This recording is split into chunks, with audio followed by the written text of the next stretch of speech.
By 1994, the New Kids' popularity was starting to fade.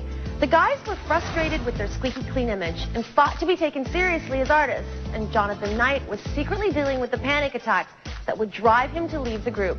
For NKOTB, it was the beginning of the end. You went from selling out stadiums around the world, the biggest band in the world, to splitting up and people not really caring what you were doing every day anymore. How did you handle that? I think, I know for me personally, right after it stopped, it was a big transition. I mean, you're so built up, and then all of a sudden you're like, nobody's screaming my name. But after a few years, I loved it. You know, it was like Donnie said, it was nice to be able to walk around in your underwear and not always having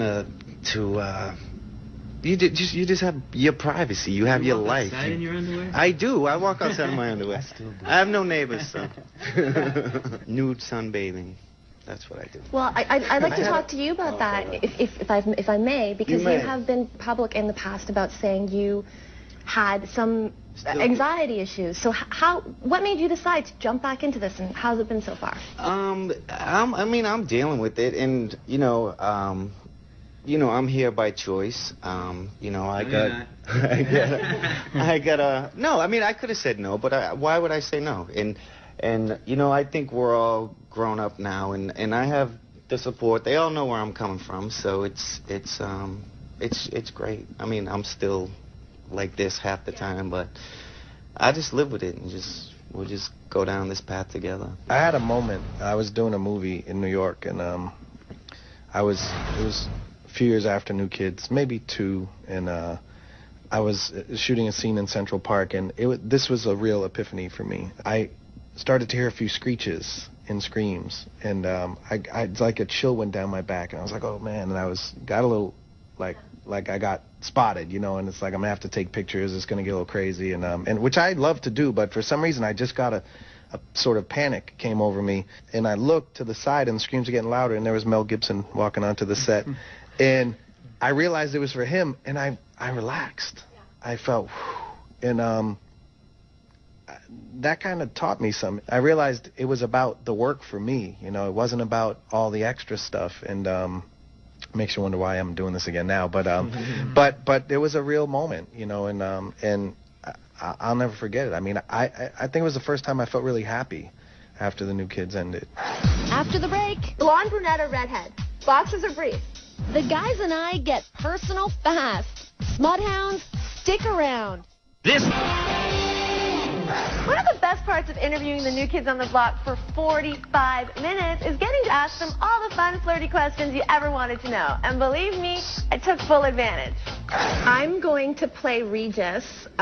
This is our lightning round. Does anyone want to volunteer to sort of go head-to-head with me in our lightning round? It's easy. You're not going to be uncomfortable. You're all volunteering? Okay. Ready? Who's aged the best? Me. Cover girl. Me. Who's the biggest flirt? Me. Joe. I kind of won that award. I walked away. Joe's got that. And after the cameras are off, this guy. Blonde, brunette, or redhead? Blonde. I gotta say. Brunette. I gotta say. Brunette. Dirty blonde. Brunette. Dirty, All three. Dirty blonde. I'm going with all 3, folks. I think I am too. I seen a hot redhead the other day. Boxers or briefs? I'm going freestyle right now. Good to know. Free balling. Free balling. It's hot out. NSYNC or Backstreet Boys? NSYNC. What did you say? What? Everyone's. Did you say none of them? I said neither. Everyone said NSYNC. Number of New Kids who had a crush on Tiffany?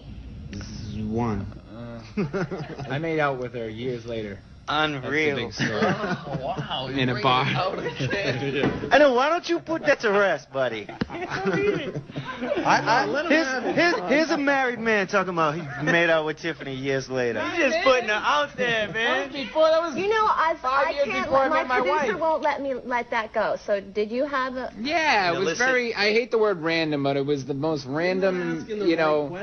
They bumped into each other in New York. There was talk. There was a drink. There was wine, and yada. One thing led to another. He said, well, there you go. One thing led to another. We started making out. Was there any second base? Hey, any second base? Third base?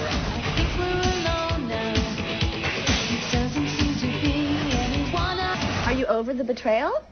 I yet. Yeah? Okay, I'm glad. Because I just wanted to make sure. I'm shocked. You're red in the face, man. You sure this isn't going to be a problem later in the dress?